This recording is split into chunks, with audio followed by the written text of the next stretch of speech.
Hola, bienvenidos y bienvenidas a esta nueva sesión de la clase de la Escuela Constituyente Popular. Hoy día vamos a tener un invitado muy especial, Daniel Ramírez, que es filósofo en ética y filosofía política, un doctor en filosofía política y ética de la Sorbonne, París, quien es el autor de un libro llamado Manifiesto para la Sociedad Futura, que es básicamente un manual de cortapalos en términos filosóficos de cómo pensar la sociedad que debemos construir. O sea, es realmente un libro que nos abre la mente de distintas formas, que trae distintas corrientes de pensamiento, y espero poder tener a Daniel varias veces en esta clase para poder interrogarlo de todas las cosas que sabe. Entonces, primero en esta clase, nosotros quiero recordarles que primero vimos el concepto de poder constituyente, luego hablamos un poco del reglamento con el convencional Jorge Baradit por el Distrito 10, quien vino a explicarnos las negociaciones del reglamento de la convención y el tema de la participación popular en la convención. Y luego, la semana pasada entramos más en lo básico: ¿qué es una constitución? ¿Para qué sirve? ¿Cuáles son los elementos básicos? Y hoy día quiero dedicar esta clase a hablar algo incluso más básico que la constitución misma. Es algo mucho más que tiene que ver incluso con la metafísica del ser humano, en el fondo, de qué es lo que es ser humano en cierto sentido, son las definiciones de libertad, ¿ya? La libertad, y cuál es la relación de la libertad con el régimen político, porque si nosotros vamos a refundar Chile, en el fondo, y vamos a tener un nuevo pacto social, ¿qué significa la libertad en ese pacto social? ¿Cómo debiéramos entenderla? ¿Cuáles son los distintos elementos que hay que considerar? ¿Y cuáles son los límites que hay que empujar? ¿Ya? Entonces, como siempre, preparé algunas láminas para empezar esta clase.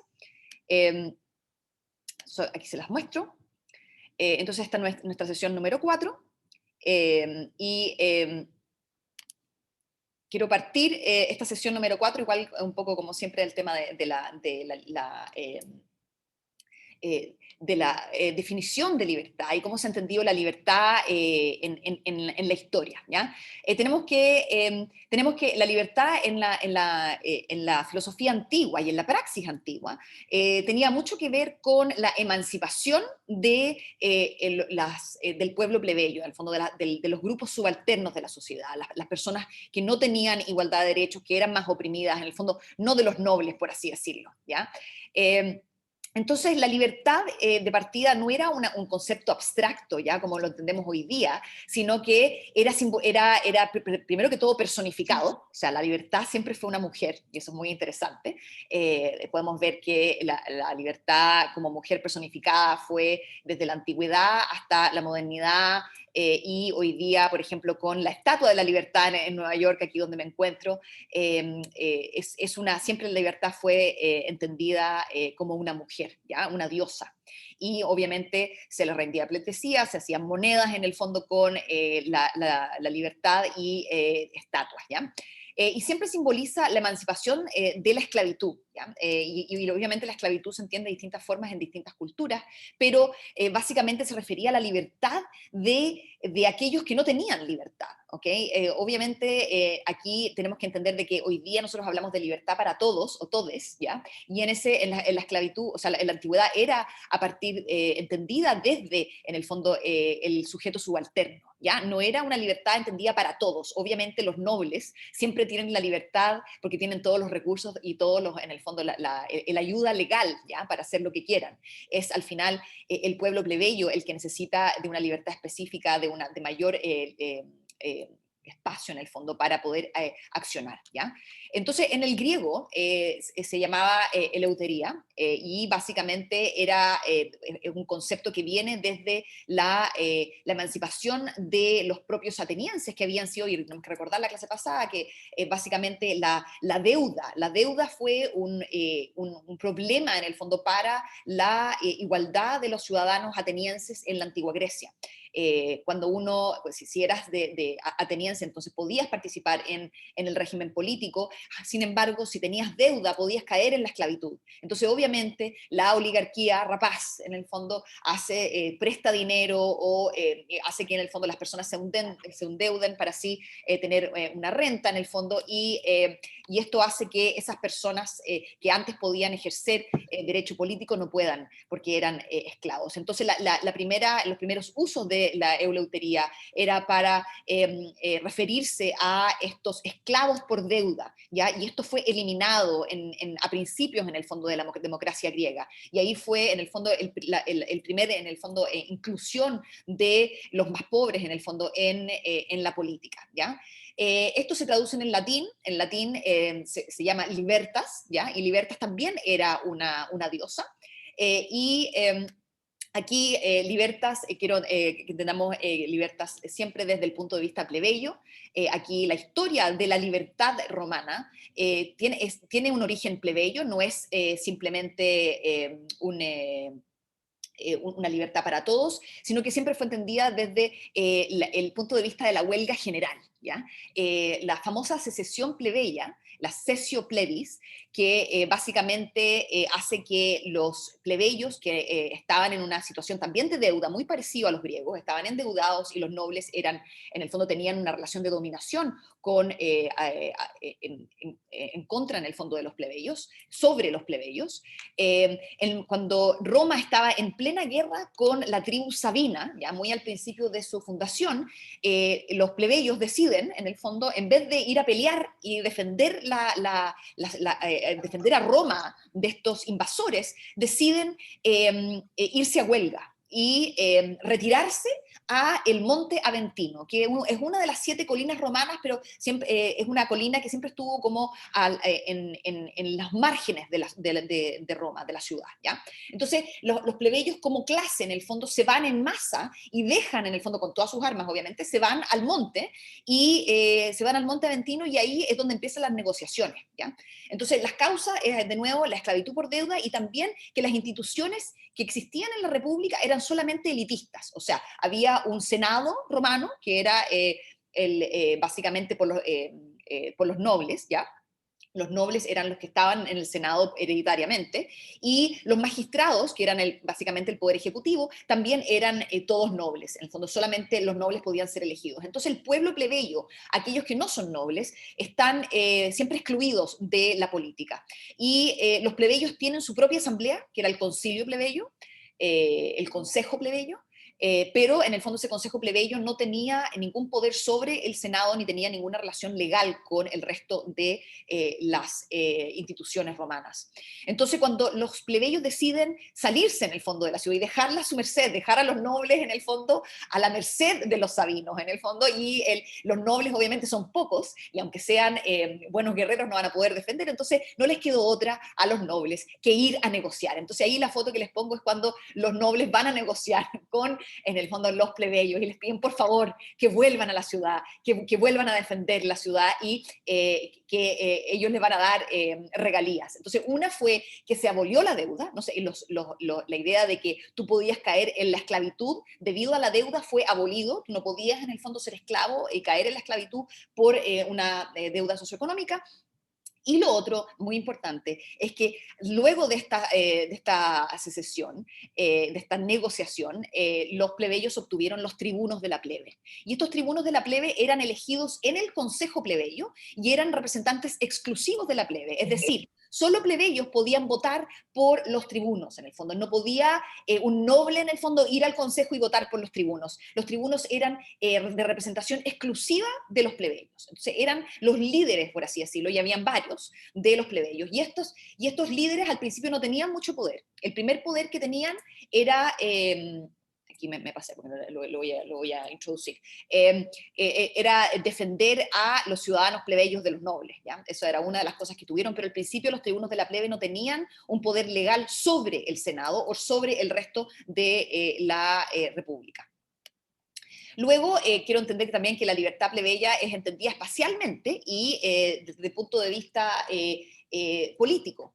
Este Monte Aventino fue considerado desde el principio de esta secesión como una parte de un espacio plebeyo que no era de propiedad plebeya, ¿ya? Era de una propiedad pública, pero luego de la Lex Icilia, de un tribuno llamado Icilio, él propuso una ley que hizo del Monte Aventinos una propiedad común plebeya. En el fondo, lo que pasó fue que, y si entramos aquí en una jerga más moderna, este Monte Aventino no tenía mucha edificación y los plebeyos básicamente se fueron a tomar el monte, ¿ya? Entonces había edificación que no era regular y también había nobles que habían empezado tipo a colonizar el monte. Entonces esta ley hace que este monte sea exclusivamente plebeyo, que las edificaciones que eran nobles en el fondo de los aristócratas que se habían empezado a colonizar se sacaran y que se les diera permiso de edificación en su barrio, básicamente. Y el que les estoy mostrando aquí en esta gráfica,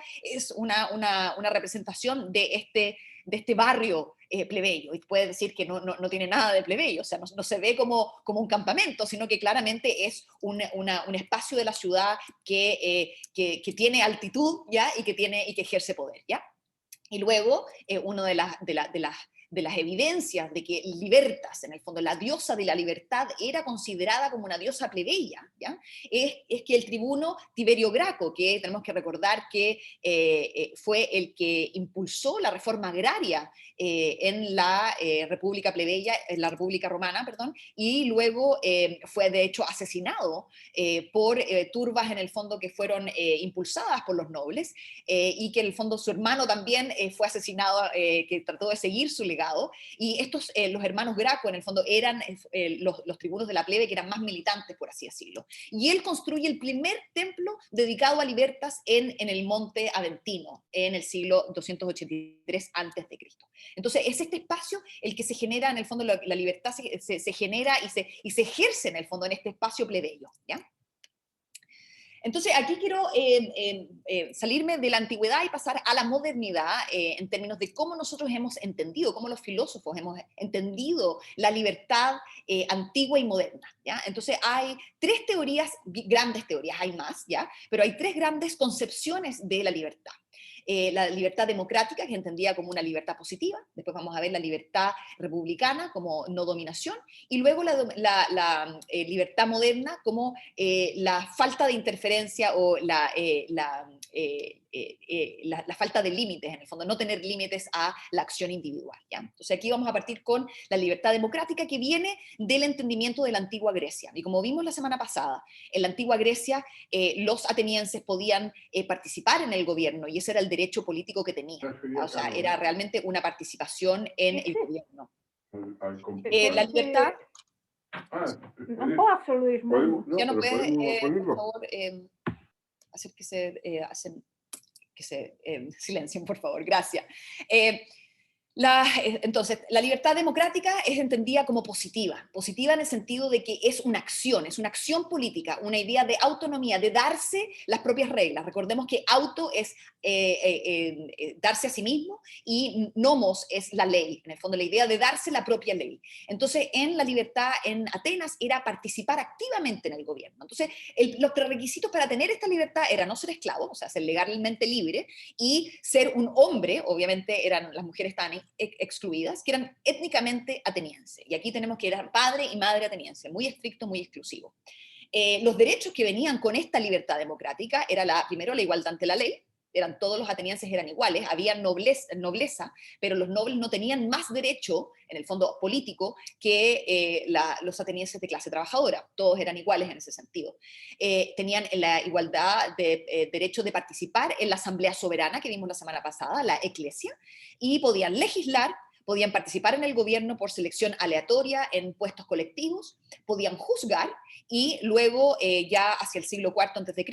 empiezan a ser parte de un tribunal constitucional. Incluso podían decidir sobre el marco legal fundamental en el fondo, los principios básicos de la democracia. Entonces vemos que la libertad democrática aquí es el hacer, es el participar. Y desde la modernidad, este tipo de libertad democrática se demoniza, en el sentido de que se ve como algo malo, se ve como algo que tiene demasiado costo, ¿ya? De que cómo es posible que los ciudadanos tengan que gobernarse a sí mismos. Entonces la libertad moderna el fondo se desmarca de esta libertad democrática y ve que incluso puede ser media abusiva, en el sentido de que te impone costos que uno debiera poder decidir no tenerlo, ¿ya? La idea de que te obliguen a hacer cosas por tu república, ¿ya?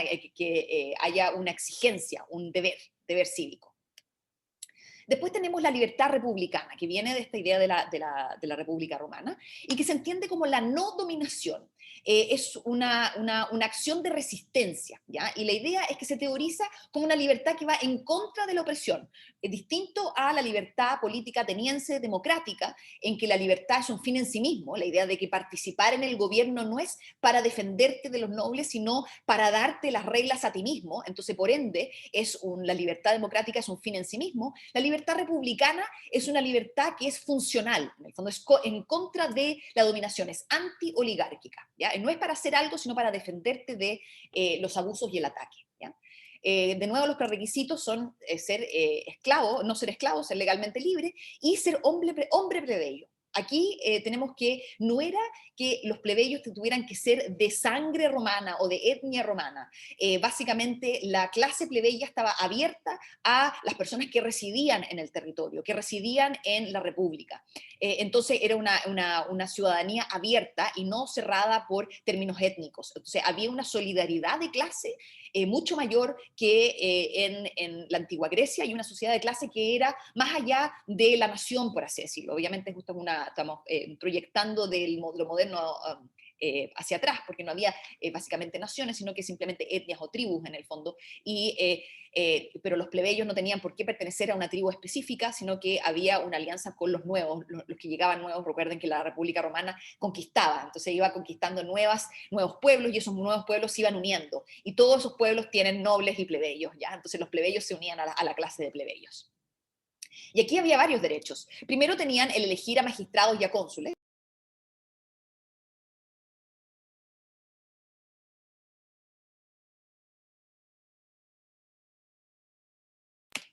Alguien me silenció. Disculpa, Camila, tuve un error. Está bien, estoy lateando mucho. Ya, No, no. entonces, los plebeyos tenían el derecho, nosotros, igual como tenemos el derecho hoy de elegir en el fondo el poder ejecutivo, de elegir a los representantes, ese era el mismo derecho que los ciudadanos plebeyos tenían en la antigua Roma. La única diferencia es que era un voto censitario, ¿ya? En algunas se votaba por asambleas y en algunas votaban los nobles primero, ¿ya? Entonces eso les daba una ventaja a los nobles de elegir a los magistrados, y los plebeyos hay muchas veces que no alcanzaban ni a votar porque ya se habían elegido con la mayoría, ¿ya? Pero básicamente estaba el derecho a la elección. También estaba el derecho de los plebeyos de participar en el consejo plebeyo y de elegir los tribunos, ¿ya? Y una de las primeras derechos individuales que adquieren en el fondo los plebeyos es la protección en contra de la opresión de los nobles. Esto ya se llamaba intercesio, ¿ya? Y básicamente funcionaba de la siguiente forma. Si tú como plebeyo veías que un noble en el fondo te estaba oprimiendo, estaba tratando de meterte preso, o te estaba tratando de atacar, o de en el fondo someterte de alguna forma, tú podías llamar a tu tribuno, ¿ya? Y ese tribuno podía clamar intercesio, que significa intercedir, como poner una barrera entre los nobles y la plebe. Entonces el tribuno actuaba como una forma de aislar en el fondo al plebeyo del abuso y de defender a ese plebeyo como persona individual frente a la nobleza, ¿ya? Y los tribunos, desde la primera secesión, se les da un carácter de sagrado, no en el sentido de que eran dioses religiosos ni nada por el estilo, sino que se consideraba que maltratar o ir en contra, atacar a un tribuno, era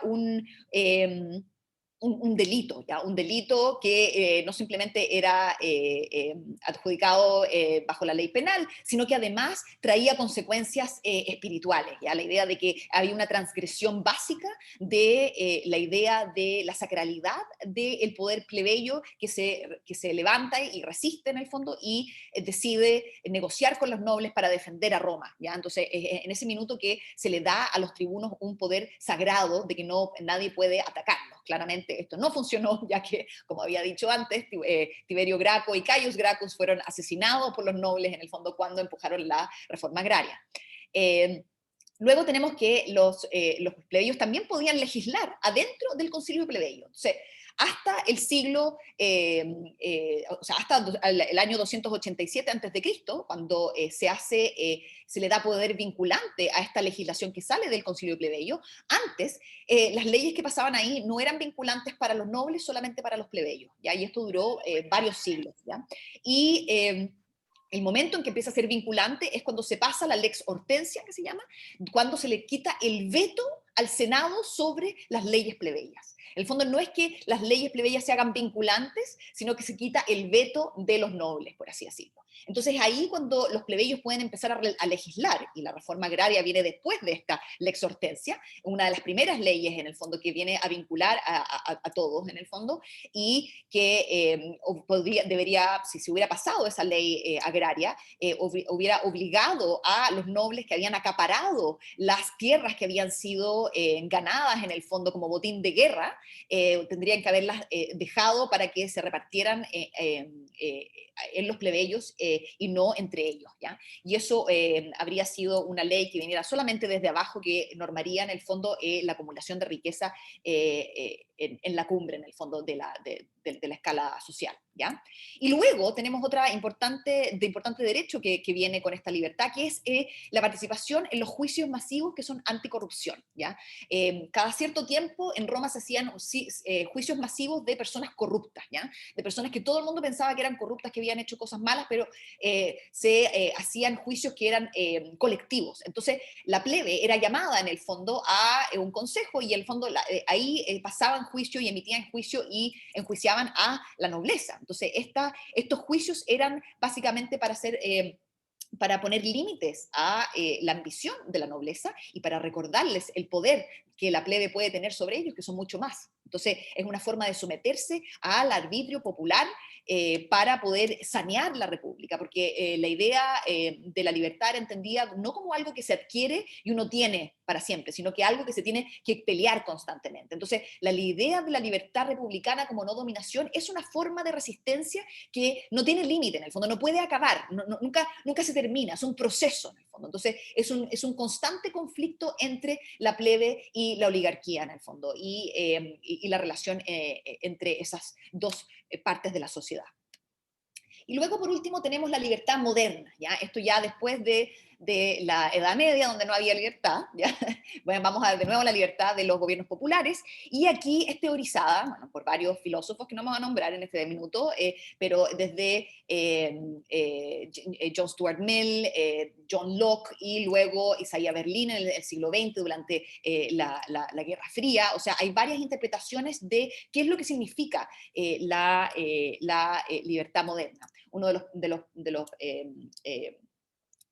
principales o de los primeros de separar la libertad de los modernos con la libertad de los antiguos fue Benjamin Constant, un francés que tuvo mucha influencia, sobre todo en la Revolución Norteamericana, ¿ya? Él entendió la libertad moderna como una libertad negativa, ¿ya? La idea de que en la antigüedad las personas tenían que gobernarse a sí mismas, en el fondo, tenían que participar en el gobierno. Hoy día, como somos modernos y somos super tech, en el fondo, hoy día podemos llegar y delegar ese costo político, ¿ya? De gobernarnos a los representantes, a los mejores. Y al final la libertad moderna es simplemente una libertad individual. Se corta esa conexión entre la libertad individual y la libertad política, y simplemente se hace un monopolio en el fondo de la libertad individual como la única forma de libertad, ¿ya?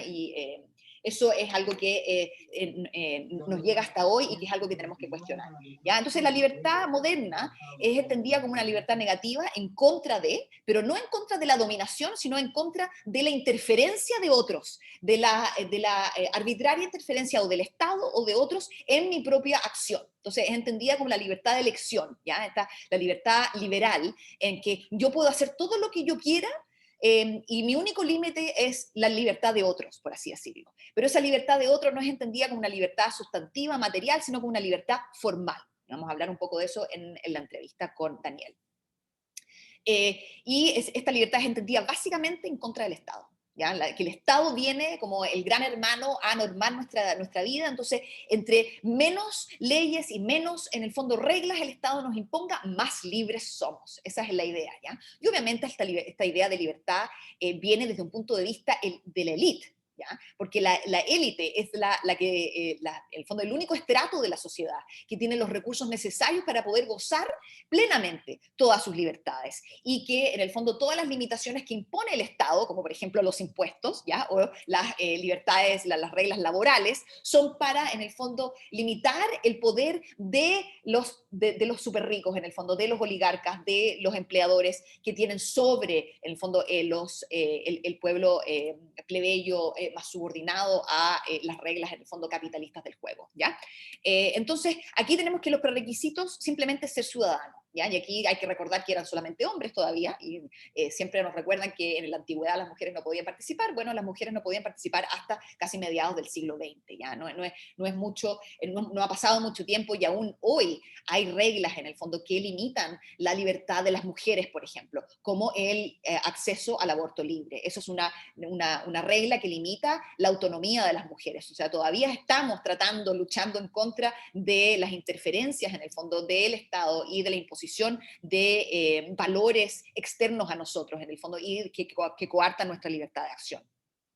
Y aquí los derechos que tenemos son la libertad, la igualdad ante la ley, igual que en Grecia, ¿ya? Igualdad ante la ley, sufragio universal, o sea, todas las personas mayores de 18 años o 21 años, depende del país, pueden votar, hombres y mujeres, que sean ciudadanos, ¿ya? Y aquí de nuevo volvemos en el fondo un poco a la idea ateniense de que para ser ciudadano necesitas ser o nacido en el país o tener madre y padre de ciudadanos, ¿ya?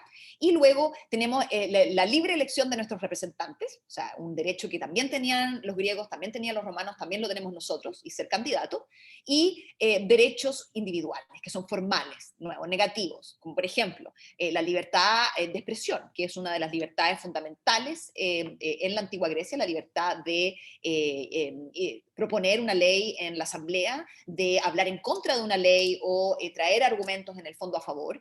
Esa era la libertad de expresión en la antigua Grecia, o sea, de decir, realmente influir en la discusión adentro de la asamblea soberana, y no como se entiende hoy como la libertad de expresarte, ¿ya? Y de que el Estado no pueda venir a censurarte, ¿ya? Eso es una libertad muy individual que no tiene ninguna influencia en la sociedad cuando es individual, porque si tomamos en cuenta la libertad de expresión de los grupos oligárquicos que son dueños de los medios de comunicación, claro, ellos tienen una influencia tremenda en nuestra sociedad, pero los individuos, la libertad de expresión de los individuos no tiene realmente una influencia en el resto de la sociedad, y por ende es poco importante en el sentido cuando hablamos de la deliberación política, es simplemente estamos hablando de la esfera pública que es controlada por los medios de comunicación. Entonces vemos que estos derechos son muy distintos a como los entendíamos antes. Eso no significa que nosotros tengamos que, en el fondo, traspapelar y traer, en el fondo, los derechos antiguos, pero sí hay que cuestionarnos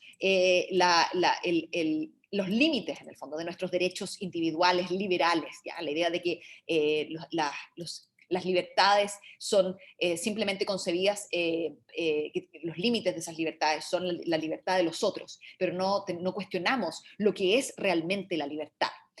Aquí, para terminar, les voy a introducir a nuestro entrevistado, Daniel Ramírez, doctor en Ética y Filosofía Política de la Sorbonne, quien escribió este magnífico libro, Manifiesto para la Sociedad Futura.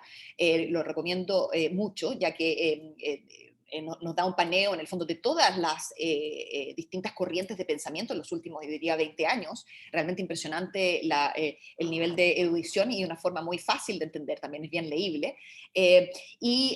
Creo que aquí tenemos que empezar a cuestionar lo que es la libertad, porque bien como decía Marx, nosotros hemos creado jaulas y las hemos llamado libertad. Por ejemplo, el libre comercio. Cuando hablamos del libre comercio, ¿quién es libre?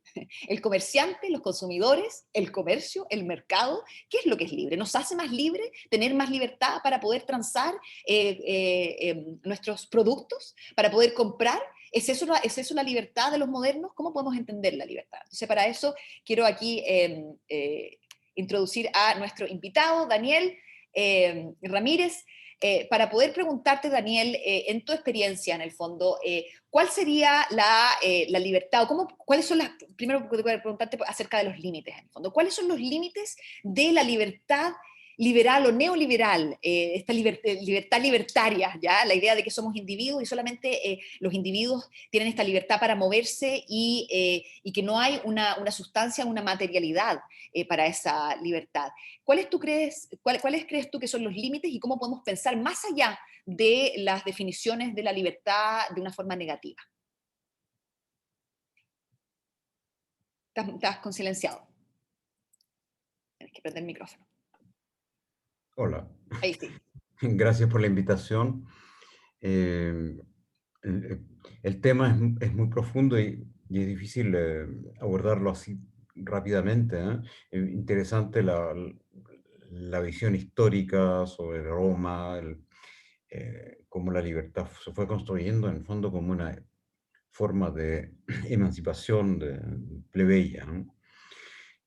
Cuando yo defino la libertad de una manera intencionalmente chocante en el sentido de que produzca un cierto impacto, para mí la libertad es la capacidad de cambiar el mundo, ni más ni menos.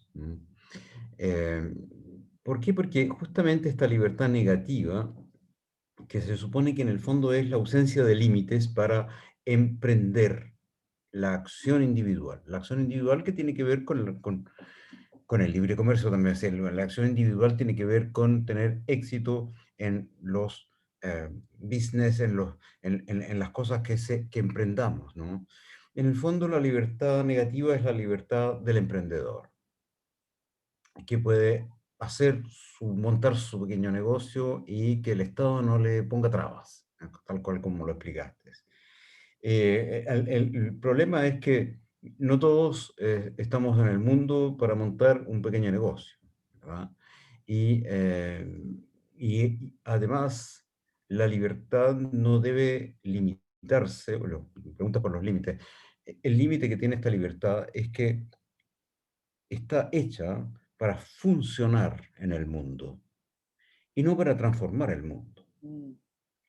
Está hecha para funcionar y para funcionar de la mejor manera. Y en verdad está hecha con buena intención. Yo pienso que el liberalismo es una doctrina política. El liberalismo, atención, no el neoliberalismo globalizado económico actual.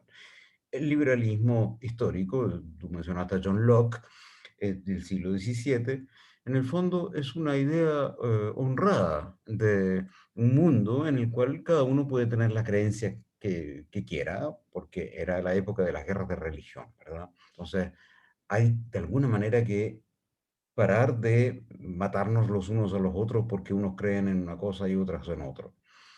Eh, por esa razón, la libertad fue construida en el liberalismo, primero que nada, contra las guerras de religión, contra la religión de Estado, ¿no? Eh, por eso surgió más bien en los países protestantes, antes que, por ejemplo, en Francia se necesitó la Revolución Francesa para terminar con el antiguo régimen, que era una monarquía de derecho divino. Entonces, incluso en Francia, cuando la libertad empezó a ser utilizada como concepto, se habló de libertad, igualdad, fraternidad, ¿no? Tres principios para construir la república, ¿no? Para construir la nueva república. Yo pienso que primero la idea de tres principios es contradictoria, porque el principio no puede ser más que uno. Ujú. El principio en el sentido de comienzo, ¿no? De comenzar, de arché en griego.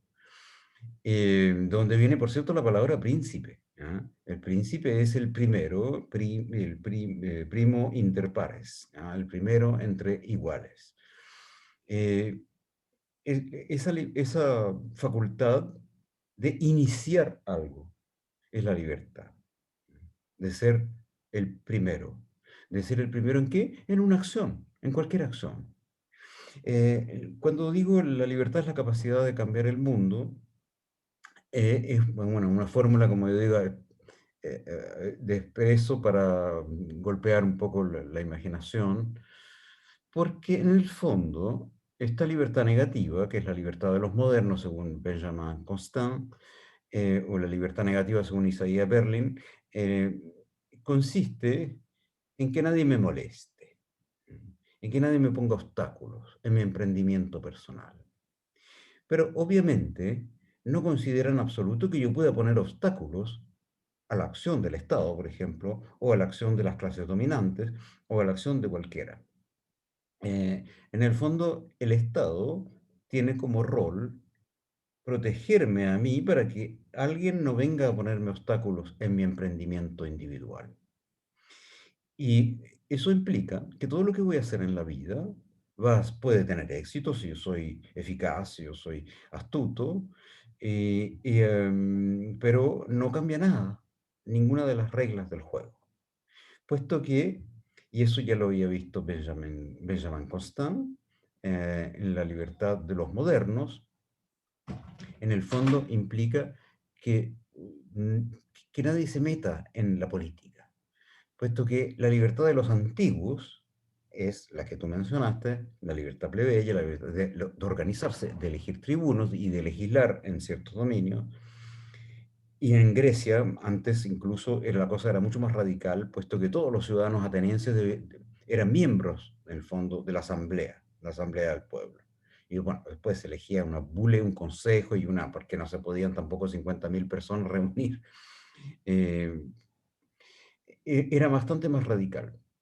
Y claro, lo que dice Benjamin Constant y otros que critican la libertad de los antiguos, que en el fondo es verdad, es que en este sistema en el cual todos los ciudadanos debían participar, también debían participar y eran ciudadanos atenienses. Ahí no había posibilidad, como dijiste, sobre los extranjeros residentes en Roma. En Atenas eran solo los ciudadanos atenienses. Incluso Aristóteles, cuando montó su instituto, ¿no? El Lyceum, el liceo, tuvo que comprarle un discípulo de él, eh, porque él no era ciudadano ateniense, era de Macedonia. Eh, por eso fue Teofrasto el que compró el lugar donde se construyó el instituto de Aristóteles.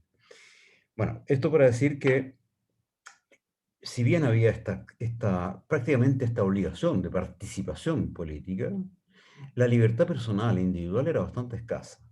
Es decir, todas las personas vivían de una cierta manera y no se podía vivir de otra manera.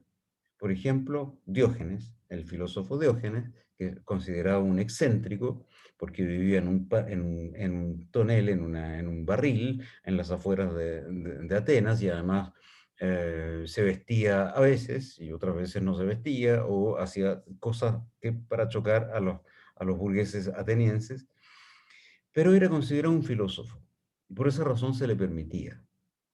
Entonces hay una especie de prejuicio que viene de Benjamin Constant y Isaiah Berlin también, sobre el cual la libertad, esta libertad, obligación política de los antiguos, es insoportable para nosotros, porque a nosotros nos gusta vivir como queramos. ¿Mm? En nuestras costumbres sexuales, en nuestras maneras de amar, en nuestras maneras de hacer familia, en nuestras maneras de trabajar, nos gusta hacer las cosas como queramos, y que nadie se venga a meter. ¿Verdad? Entonces, ahí es donde se produce esta división artificial entre libertad de los antiguos, libertad de los modernos, entre libertad negativa, libertad positiva. Y en el fondo, después que ya el liberalismo tuvo su tiempo, ¿no?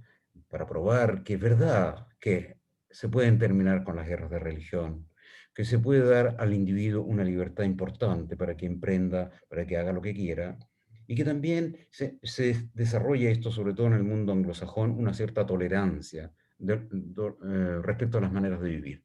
Mucho menos, evidentemente, en el mundo hispano-latino, ¿no? Porque ahí el catolicismo siempre constituyó una manera de reprochar a la gente que vive de otra manera. Entonces, ¿cuál es el problema? Yo lo mencioné, yo, no puede haber más que un principio, si no, no es principio, sino es una especie de inventario. Y para mí el principio de la sociedad política es la libertad. El principio en el sentido de Argé, la piedra, el fundamento. Y es muy importante, y aquí voy a ser un poco partisano, como se dice, ¿cómo se diría? Quizá. Partisano, tomar partido. Ujú. Prefiero no hablar de izquierda a derecha, pero bueno, no es secreto tampoco cuáles son mis ideas, puesto que las publiqué. Pero sí, la gente, yo me refiero a las personas que queremos cambiar la sociedad. Hay las personas que queremos cambiar la sociedad y hay un grupo que no quiere cambiar nada, o que trataría de que se cambie lo menos posible, y esto se va a ver muy claramente en la Convención Constitucional. Eh, las personas que queremos cambiar la sociedad debemos construir un concepto de libertad más profundo y más fuerte. Una libertad que sea implicación social y política como la libertad de los antiguos, como si fuéramos ciudadanos atenienses, ciudadanos y ciudadanas, obviamente, puesto que el mundo afortunadamente ha cambiado, y no es necesario decir ciudadanes, eh, es decir, implicados enteramente en los destinos de la sociedad política. Eh, y por otra parte, una libertad eh, libertaria, por supuesto que es una redundancia, pero el sentido de lo libertario no es lo mismo, no es el mismo sentido de lo liberador, ¿verdad? Ujú. Si la libertad plebeya fue liberadora de las clases plebeyas, la libertad liberal del liberalismo moderna fue liberadora del individuo. Ahora debemos construir una sociedad libertaria en el sentido de conservar un máximo de libertad del individuo y rescatar y recuperar la implicación política. Por eso yo hablo de democracia, en el fondo, ¿qué es la democracia? Es muchas cosas, y las definiciones probablemente podríamos conversar en otra ocasión, específicamente sobre qué es la democracia. Pero principalmente es la traducción en la realidad política y social de la libertad, del principio de la libertad. Entonces, vuelvo a la parte filosófica o antropológica. La libertad es el principio que permite definir antropológicamente lo que somos como seres humanos. Eh, los animales tienen su libertad, y que es muy importante en algunos casos. Y por eso también en la ética animal se puede, con gran facilidad argumentativa, criticar radicalmente el maltrato y el encierro a especies animales salvajes, que las convertimos en especies domésticas y que finalmente les damos una vida degradada, breve y de sufrimiento, hasta que los matamos y nos los comemos. Entonces, los animales tienen su libertad, las plantas tienen su libertad. Es bastante impresionante ver un árbol que se abre camino, por ejemplo, entre construcciones de cemento, y logra realizar su esencia de árbol. Los seres humanos es un poco más complejo. Nosotros debemos imprimir al mundo nuestra huella, nuestra firma, nuestro estilo, nuestra tonalidad vital. Y en eso pasamos nuestras existencias, tratando de imprimirle al mundo, pero ¿qué es el mundo? El mundo es toda la realidad no humana. Eh, imprimirles nuestra calidad, nuestra tonalidad, aquello que hace que nos gusta vivir en él, ¿no?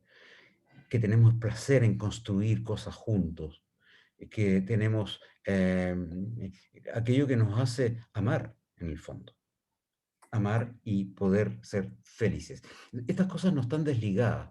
Es necesario, imprescindible, que para no decir izquierda, decir, las personas que queremos cambiar la sociedad, construyamos un sentido, un concepto de libertad que sea ligado a la felicidad. En el fondo no hay felicidad desligada a la libertad. Por esa razón, la felicidad que consiste en poseer objetos, en poseer riquezas, en tener poder. ¿Ah?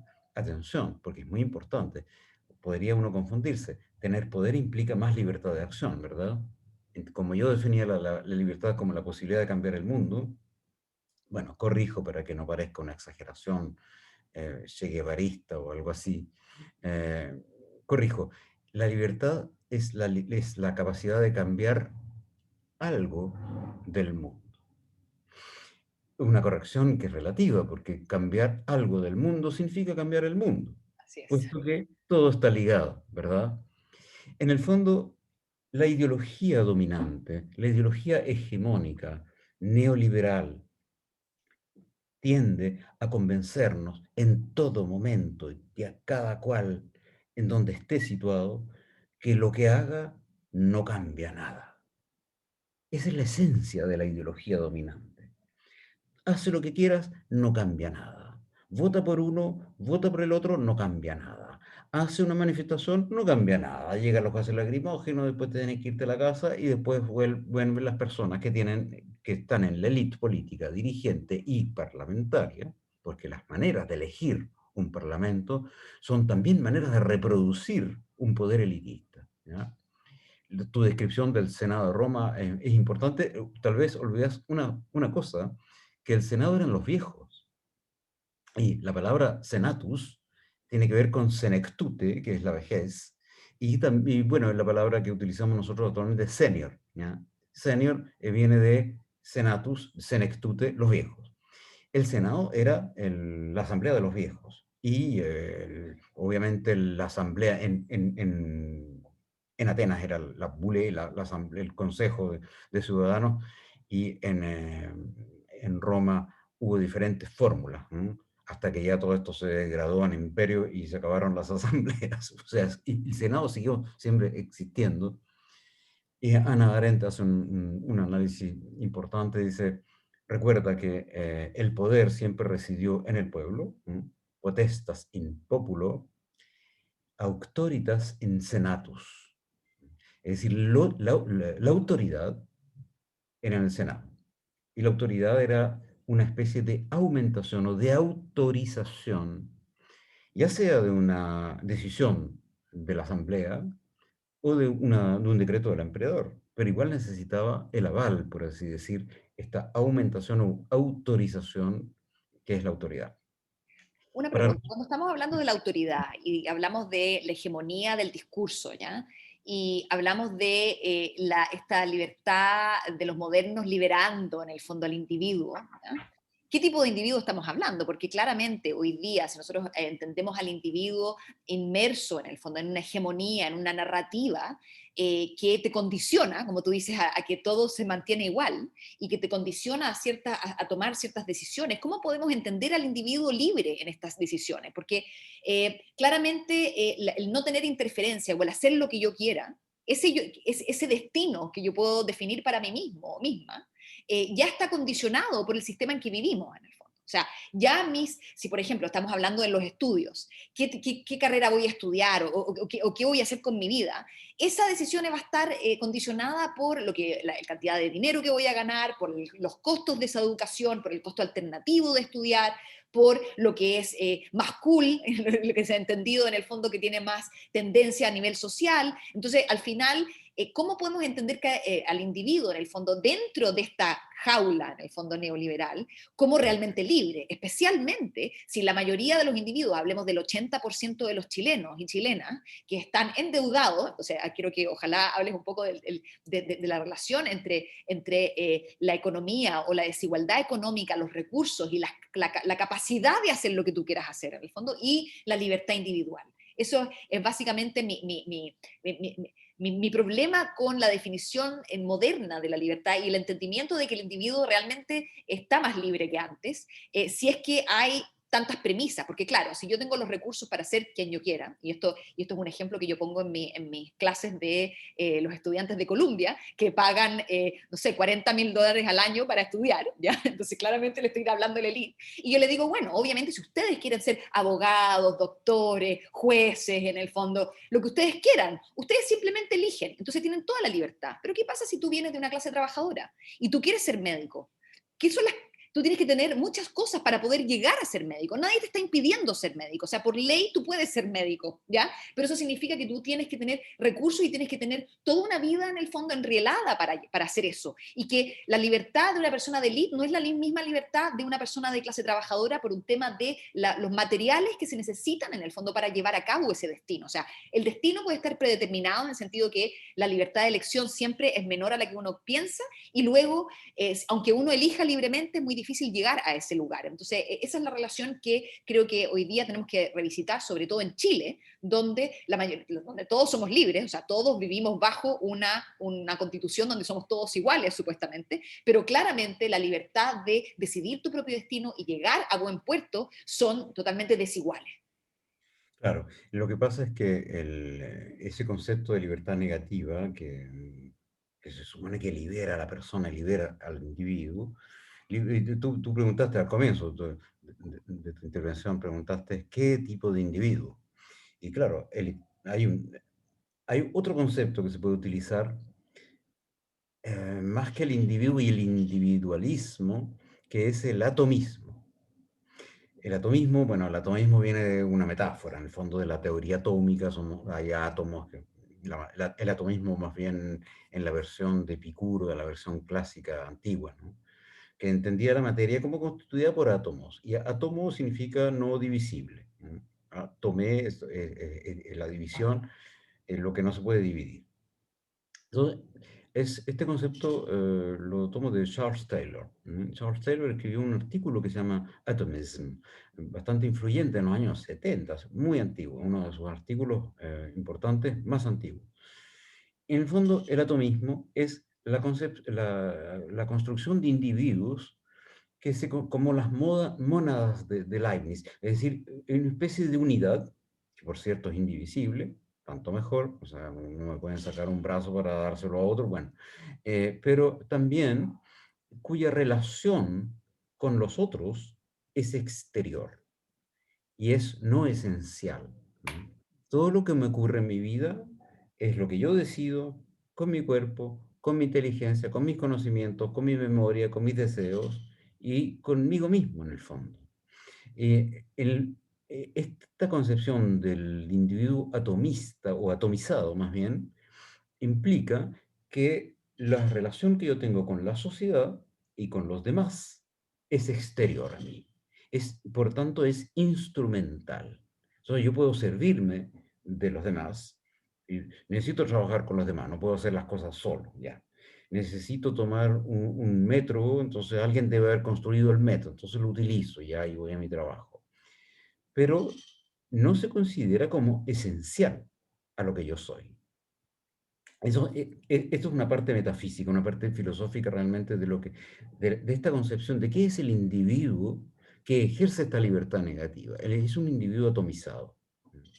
Por esa razón, los otros y la sociedad con sus instituciones y sus estructuras siempre son vistos como con desconfianza, con desconfianza. Alguien está ahí, bueno, tal vez porque quiere mi puesto, ¿ya? Hay reglas, ya, hay reglas porque quieren impedir que yo desarrolle mi talento, ¿ya?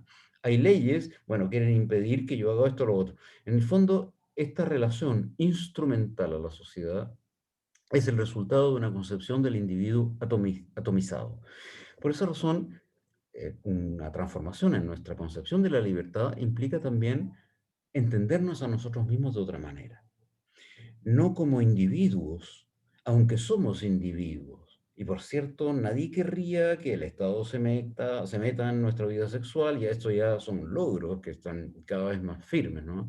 O que el Estado se meta en mis creencias religiosas, o que como era Luis XIV, por ejemplo, o que el Estado me indique cómo tengo yo que comer, ¿no? Yo como lo que quiero porque conozco mi cuerpo y ya. Entonces la libertad individual, Ojo, nadie le gustaría que se deje de lado. sí, Pero pero yo, ponte tú, quiero poner un desafío aquí. sí, a ver, Por ejemplo, aquí en Nueva York hubo toda una polémica por las bebidas de 12 onzas, que eran unas cosas así gigantes, en el fondo como unas Coca-Colas que tenían como las calorías como para todo el año, ¿ya? Y entonces, la idea de que tú tienes la libertad de comer lo que tú quieras, claro, estamos de acuerdo. Sin embargo, la libertad del mercado de ofrecerte comidas que son malas para ti y que esa persona, ese emprendedor, tenga el derecho de lucrar con eso, en el fondo con tu enfermedad, ese es un problema. Entonces, aquí imagínate que fue Bloomberg el fondo puso la restricción de que no se podían vender bebidas de más de cierto litraje en el fondo, ¿ya? Porque eso aumentaba en el fondo, te daba más incentivo a tomártela toda, porque venía gratuita, por así decirlo. Entonces, esta idea de que los extra large en el fondo fueron abolidos, en el fondo no se podía. Entonces, bueno, tuvo una polémica en cuanto de la libertad del individuo. Si yo quiero, en el fondo, comer azúcar y morir comiendo azúcar, es mi libertad de hacerlo. Sin embargo, como tú bien dices, nosotros dependemos de las relaciones sociales, porque el sistema de salud es el que se va a hacer cargo mío, ¿no es cierto? Entonces, hay un costo social también a mis decisiones individuales. Entonces, hay como una especie como de hipertrofía de la individualidad de hacer lo que uno quiera. Por ejemplo, aquí en Estados Unidos, el tema de no pagar un seguro de salud. Personas pueden estar sin seguro de salud y luego, en el fondo, si tú te enfermas, el Estado paga, ¿ya? Entonces, la idea es lo que le llaman los free riders, las personas que exacto, simplemente claro. se suben a Colado. pagar, los colados, ¿ya? Mm. Y eso es una libertad, ¿ya? Entonces, hay que entender igual que hay una relación mucho más compleja de hacer lo que yo quiera, simplemente cuáles son los límites de eso, porque claramente tener una idea de como el tema de Mao, que casi que te obligan a vestirte de una cierta forma o de hacer ciertos ejercicios en la mañana que son buenos para ti, cuál es el límite en el fondo en que el Estado se puede meter contigo para que tus libertades no afectan a otros? Porque al final la libertad de la persona que vende la bebida de 1 litro en el fondo y que hace a otras personas tener diabetes en el fondo, eso también es una libertad. Entonces, eso es lo más complejo. Claro, lo que pasa, Camila, es que eh, no hay que confundir la protección del Estado con el paternalismo. Y ahí hay una tendencia que se llama la moral mínima o el minimalismo moral, ¿m?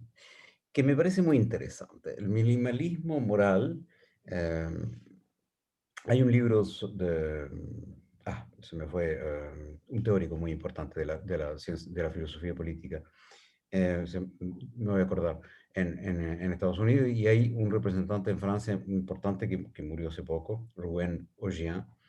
El minimalismo moral es la posición según la cual si yo tengo ganas de hacerme mal a mí mismo, el Estado no tiene por qué meterse. Los ejemplos que ponía Rubén Ogier, que es un profesor de Sorbonne que yo conocí, eran bastante divertidos. Por ejemplo, mirar pornografía. Si yo estoy solo, estoy mirando pornografía, lo único que hago es arruinar mi gusto estético probablemente, pero no le hago mal a nadie. O consumir droga para uso personal. Entonces, el hecho de que el Estado, en Francia es así, prohíba esto, prohíba lo otro para protegerte a ti mismo. El otro ejemplo bastante increíble bastante evidente, ¿por qué si voy solo en mi coche conduciendo, tengo la obligación de ponerme el cinturón de seguridad? Puesto que si yo me equivoco y me incrusto en un camión, muero, pero no mato a nadie. Entonces, bueno, yo creo que el minimalismo moral es un poco exagerado, pero es importante como prevención del paternalismo. En Chile, para volver a nuestro país, aunque estamos los dos en lugares lejanos, eh, hay una tendencia al paternalismo moral, que viene de la Iglesia Católica, obviamente. ¿Ah? El cura está ahí para decirme cuáles son los pecados, no te debes masturbar, o por lo menos de esta manera, no sé si habrá manera. Eh, eh, no se debe a esta u otra práctica, eh, porque en el fondo, ¿por qué? Es bastante lógico, porque esta gente se encargaba de que mi alma no se fuera a condenar. ¿ya? Y que no fuera a perder yo la vida eterna. Entonces, obviamente, lo que se juega es muy grande. En sociedades laicas y secularizadas como las sociedades modernas, esto se ha ido perdiendo y tanto mejor. Que nadie se meta en mis maneras de hacer cosas para mi propio placer. Sin embargo, la protección de la salud pública es una responsabilidad colectiva. Lo importante para mí es que sea decisión de nosotros, como sociedad, decisión democrática. Por ejemplo, las leyes extremadamente restringidas para fumar. ¿Ya? Entonces, sabemos perfectamente que fumar produce cáncer y produce muchas otras enfermedades y agrava todas las enfermedades, incluso ahora COVID. ¿Ya? O sea, los fumadores tienen mucho más riesgo, obvio, porque tienen los pulmones ya degradados. Entonces, pero, ¿qué ocurre? Que entendemos y nos lleva a entender el Estado y la ley como un conjunto de represión por tu bien. No me autorices a fumar porque si me autorizas a fumar, fumo. ¿No? Bueno, ahora se puede fumar, pero en lugares es muy difícil, y ya es mal visto, todo es mal visto. ¿No? No me autorices a consumir lo que decías tú, una Coca-Cola de 3 litros, porque claro, si compro la Coca-Cola de 3 litros, soy tan tonto que voy a tener tendencia a tomármela entera. Entonces, este paternalismo es peligroso, porque en el fondo le estamos siempre entregando al Estado el rol de papá y mamá, para ser más democrático. Y no, el Estado, bueno, esa es mi manera de decir las cosas en la filosofía política, el Estado somos nosotros. Entonces, si nosotros consideramos, y en una deliberación social y colectiva a nivel nacional o a nivel supranacional, ¿ya? Porque hay muchas cosas que deben ser tratadas a nivel supranacional, por ejemplo, la polución, la contaminación atmosférica, la atmósfera es del planeta, no es de un país, o el cambio climático, ¿ya? La emisión de gases a efecto de invernadero. Son cosas que deben decidirse en el mundo, pero no hay instancias democráticas del mundo. Por lo pronto hay instancias democráticas nacionales, o la única supranacional que se conoce es la Unión Europea. Entonces, si nosotros, supongamos que como Chile, como país Chile, decidimos que hay mucha obesidad y que y si hay sociólogos, porque por cierto los hay, que son extremadamente eficaces, que se han dado cuenta, o psicosociólogos, que en el fondo una botella grande va a ser consumida entera, y si la botella es de un solo litro, la persona va a dudar de ir a comprar otro porque además le sale más caro. Lo mismo que las enormes tasas de impuestos sobre sobre el cigarrillo. Aparte de las horrendas carátulas de la cajetilla de cigarrillos, ¿no? Que por supuesto tienen un efecto nulo porque nadie las mira, ¿no? O sea, el fumador fuma igual. Pero entonces, ahí es donde yo digo que hay que tener cuidado, no le atribuyamos al Estado el rol de papá y mamá, porque inmediatamente nos infantilizamos como ciudadanos y vamos a pedir que tomen las decisiones para cuidarnos a nosotros, ¿no?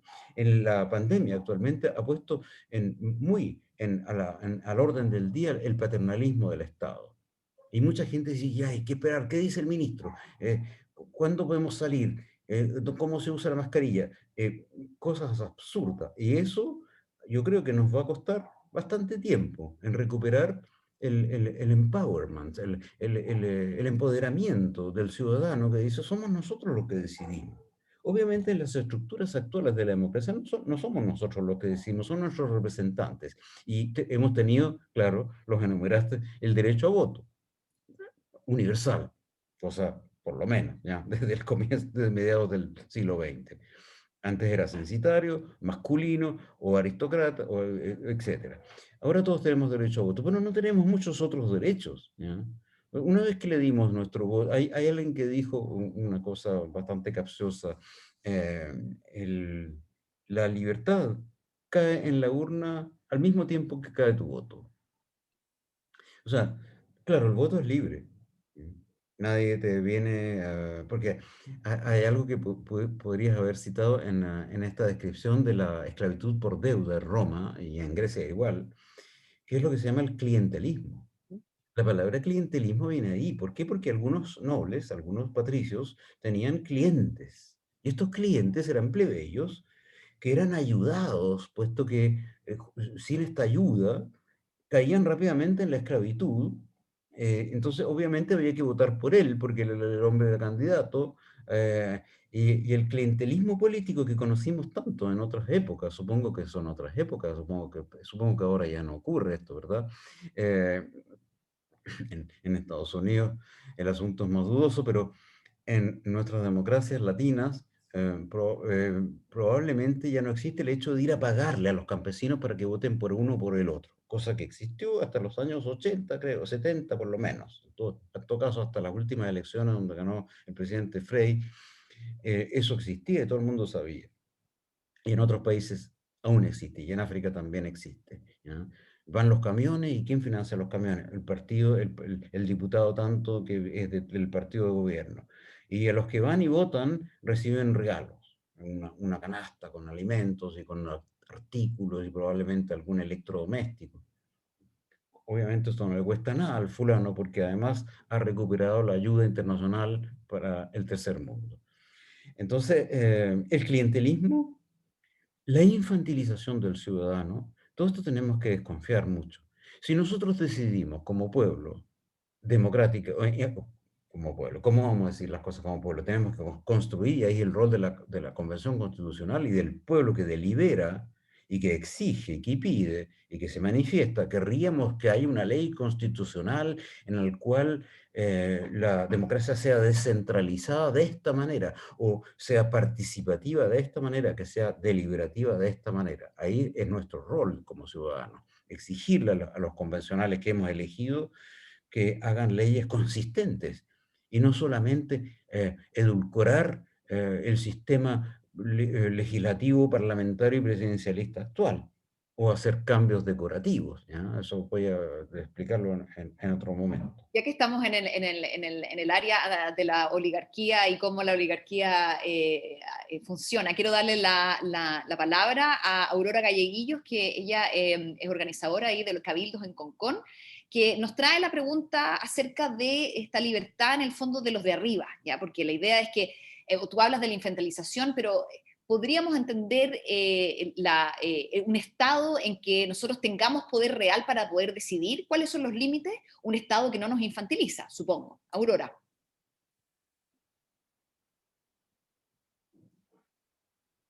Estás silenciada. El micrófono está silenciado. Ahí está, ahí está. Mira, estoy con la mascarilla porque estoy en un estacionamiento. Dale. Mira, la consulta mía es lo siguiente. Si bien es cierto que no debemos tener un Estado tan paternalista, pero también el Estado, considero yo, que debe colocar los límites, por ejemplo, a los empresarios de cualquier índole, ¿ya?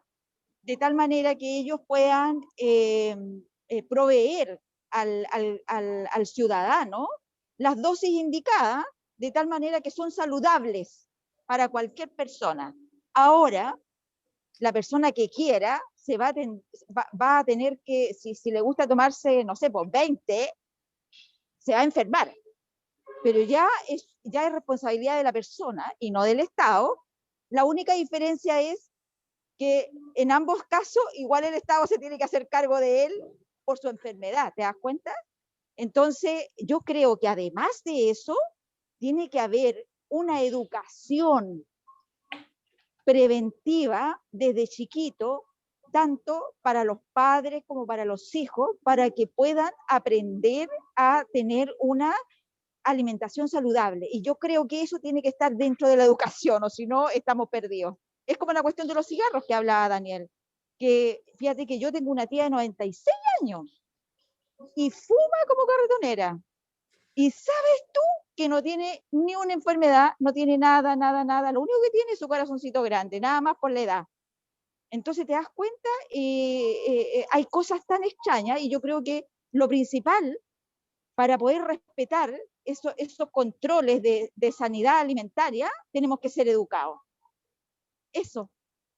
Sí, Gracias, Aurora. Sí, eso como las premisas que hablamos, porque en el fondo los recursos que uno tiene, porque cómo uno sabe lo que hace, lo que uno le hace bien o mal, si uno no tiene ni siquiera no tiene idea de nutrición ni nada en el fondo. ¿Cómo puede uno entender hoy día la libertad sin ningún tipo de educación?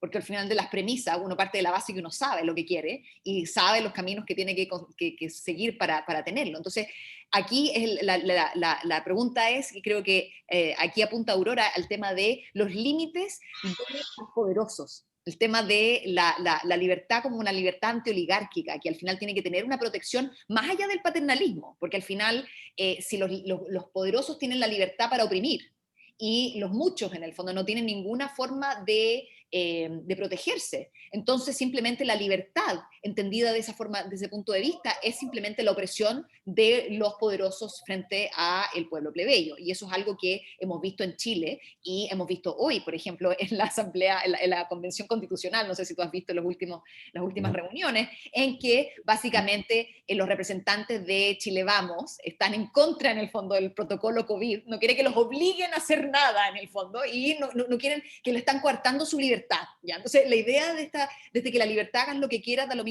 como te influye en otro, eso es como una hipertrofía que nosotros tenemos que salir, y ojalá nos podamos movernos hacia el paternalismo, porque ya ese sería, y ahí la pregunta es si nosotros ciudadanos, teniendo en el fondo instituciones plebeyas a través de las cuales normar en el fondo la sociedad, porque al final las normas también crean libertad, en el sentido de que una norma te hace posible llevar a tu destino, ¿ya? En el sentido de que, por ejemplo, mi hijo quiere ser jugador de fútbol profesional y la única forma, tiene 10 años, pero la forma en que él va a llegar ahí no es como que él quiera simplemente, sino que tiene que entrenar todos los días, tiene que comer de una cierta forma, tiene que dormir lo que necesita dormir. En el fondo, hay muchas disciplinas que tiene que verse envuelto en estas disciplinas para poder llegar a su destino. Entonces, al final, las reglas y la disciplina también te ayuda a ser libre en el sentido de ser autónomo y llegar a realizarte como persona. Entonces, creo que eso es lo que hay que investigar y cómo la política y la libertad política está ligada con la libertad individual, como nosotros la entendemos. Daniel. Sí, claro. Bueno, por supuesto la pregunta Aurora es muy importante. La gente que tiene poder puede imponer, eh, siempre va a imponer lo que le conviene. Y, y a esa facultad de imponer lo que le conviene la va a llamar libertad. Entonces, a un Estado protector, por ejemplo, en una socialdemocracia, porque la socialdemocracia es algo muy válido, igual para mí el liberalismo también es válido, un Estado protector va a tener, por ejemplo, tendencia a hacer leyes mucho más restrictivas, por ejemplo, por el cigarrillo o el consumo de azúcar y qué sé yo. Y parece normal, puesto que todo el mundo financia la seguridad social y la medicina social. Pero a eso hay que entender que hay una medicina social de gran calidad, como en Dinamarca, o como en Alemania, o como en Francia.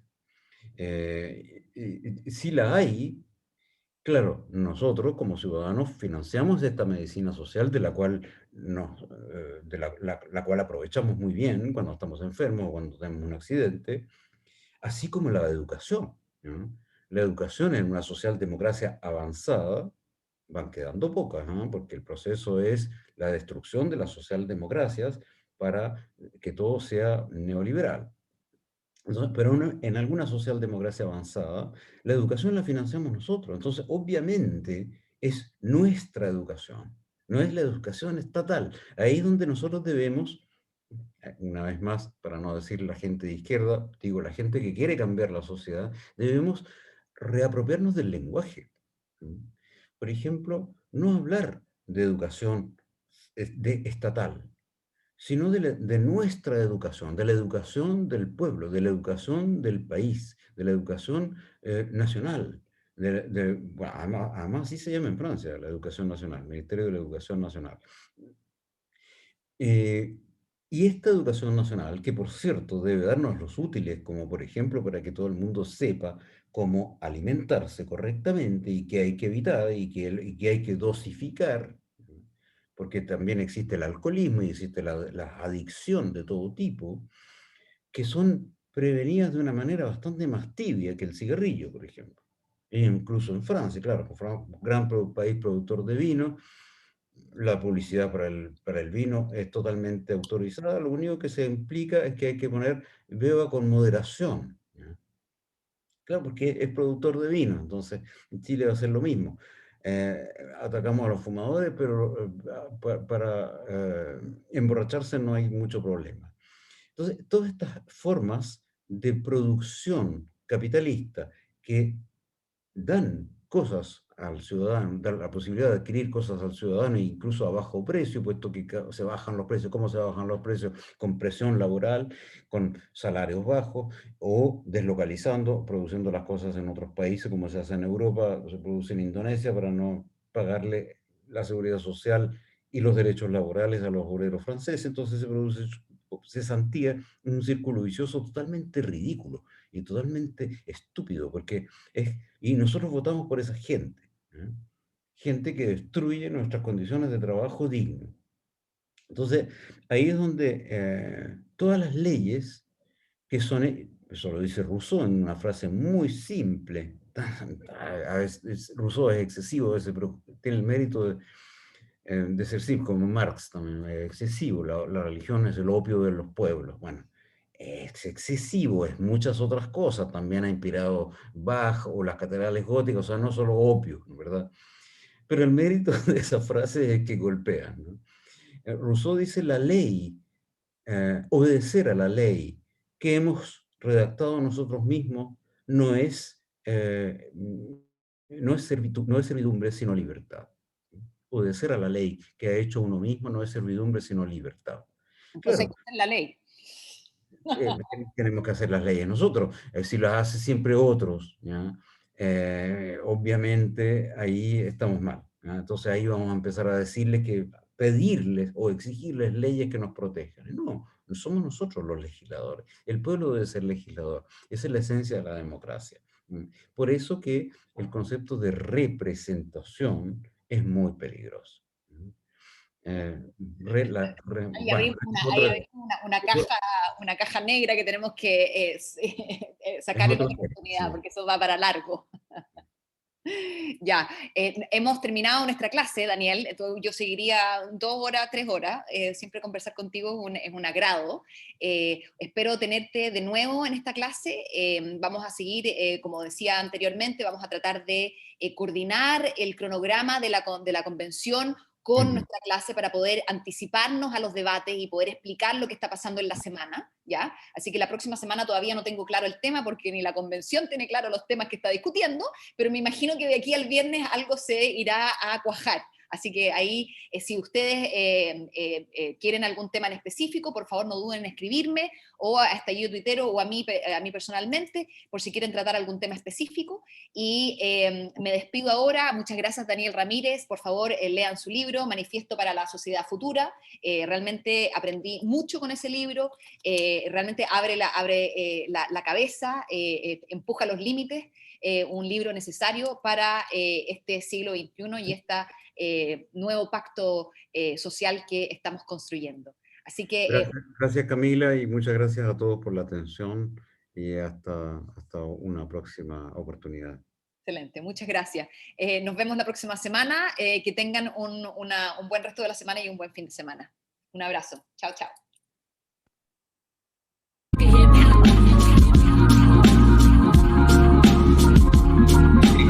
Bienvenidos a Escuela Popular Constituyente.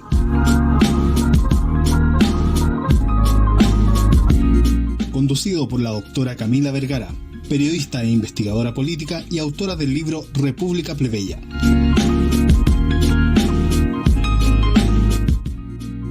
En Escuela Popular Constituyente aprenderemos sobre las temáticas más importantes relacionadas a la redacción de nuestra nueva Constitución. Todos los miércoles, con horario por confirmar, a través de las redes de Estallido Tuitero.